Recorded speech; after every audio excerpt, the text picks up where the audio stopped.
1892. Mr. and Mrs. Alton held a party to celebrate the turning of a new year.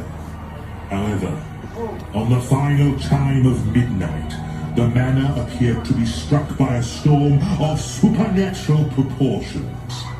All known occupants of the house perished. That is, aside from the owner's only child, who to this day remains unaccounted for.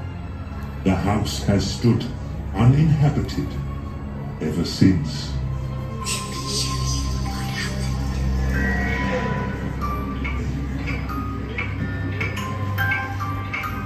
Father, please may I go to the party?